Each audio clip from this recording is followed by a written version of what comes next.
Hello friends, आज कल जो मैंने पार्ट 1 बताया था डेफिनेशंस का कल के वीडियो में, आज उसी के आगे कुछ डेफिनेशंस और बताऊंगा। यहाँ मैं शुरू करता हूँ properties of semi simple module. कल मैंने सेमी सिंपल मॉड्यूल की परिभाषा बताई थी, उसी के आगे है प्रॉपर्टीज़। यदि if m is semi simple and n is a submodule, then n and m by n are also semi simple. अगर m सेमी सिंपल है और n सब मॉड्यूल है m का, तो n और m by n भी दोनों सेमी सिंपल होंगे। दूसरी प्रॉपर्टी ये डायरेक्ट सम पे आधारित है कि अगर mi सेमी सिंपल मॉड्यूल है तो इसका डायरेक्ट सम भी सेमी सिंपल होगा। ठीक, अब एक एग्जांपल ले लेते हैं। R3 एक सेमी सिंपल R मॉड्यूल है। इस तरीके से R3 टपल होता है, हमें पता है, ABC, और ABC कहाँ के R के एलिमेंट है, ये ओवर R एक सेमी सिंपल R मॉड्यूल। इसको कैसे दिखाएंगे? चूँकि क्या होता है, सेमी सिंपल की परिभाषा कल ही बताई थी कि जितने भी सिंपल मॉड्यूल हैं उनका डायरेक्ट सम होता है। तो हमने क्या दिखा दिया इसको, ये इस प्रकार से ले सकते हैं R3 को A not not not B not not not C, और इस तरीके से तीनों का यूनियन है, एक यूनियन है, और ये तीनों का हमने क्या ले लिया है, डायरेक्ट सम। तो R3 को हम क्या लिख सकते हैं, सेमी सिंपल R मॉड्यूल। क्यों? यहाँ पे लिख रहे हैं it can be noted that ये तीनों क्या हैं, सिंपल R सब मॉड्यूल हैं, और यही परिभाषा होती है सेमी सिंपल मॉड्यूल की। अब एक डेफिनेशन है, हमें आप लोग बीएससी में पढ़ चुके हैं, linear dependent and linear independent.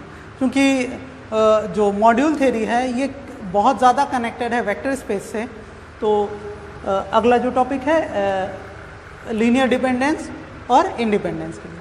अगर M कोई R मॉड्यूल है, S कोई सबसेट है M का, ये लीनियर डिपेंडेंट, LD मैंने शॉर्ट में लिखा है, इसको लीनियर डिपेंडेंट कहेंगे over R if and only if there exist distinct elements x1 x2 xn in S। मतलब जो सबसेट लिया है मैंने, उसके जो एलिमेंट हैं और ये R1 R2 ये सब क्या हैं, ये जिसके ओवर लिए गए हैं रिंग के एलिमेंट हैं, ये सभी ज़ीरो ना हो, कम से कम एक नॉन ज़ीरो हो। नॉट ऑल ज़ीरो का मतलब कम से कम एक नॉन ज़ीरो हो, तो इस रूप में लिखा जा सकेगा। आप याद करेंगे बीएससी वाली परिभाषा, यानी किसी एक को रोकें तो बाकी इसके रूप में, यानी हम किसी एक एलिमेंट को बाकी के रूप में लिख सकते हैं। तो लीनियर डिपेंडेंस का मतलब यही होता है कि बाकियों पर आश्रित है ये। और दूसरी परिभाषा इसके आगे, अगर कोई सेट M है जिसके एलिमेंट्स LD नहीं हैं, लीनियर डिपेंडेंट नहीं हैं, तो Li कहलाते हैं ओवर द रिंग R। ठीक है, तो Li और LD हम पहले पढ़ चुके हैं वेक्टर स्पेस में। इसके आगे हमें फ्री मॉड्यूल बताना है और उसके लिए हमें बेसिस पढ़ना है। तो बेसिस की परिभाषा मैं आपको ऐसे ही बता दे रहा हूँ, कि अगर M कोई R मॉड्यूल है तो एक सबसेट S M की बेसिस कहलाएगा यदि S Li हो ओवर R और S जनरेट करे M को। ठीक है, ये हम लोग पहले वेक्टर स्पेस में पढ़ चुके हैं, और यही बेसिस की कंडीशन होती थी वेक्टर स्पेस में भी। और फ्री मॉड्यूल, ये सेकेंड लास्ट टॉपिक है हमारे MSc 1 का। फ्री मॉड्यूल क्या है? अगर कोई R मॉड्यूल M है, ये फ्री मॉड्यूल कहलाएगा if and only if it has a basis.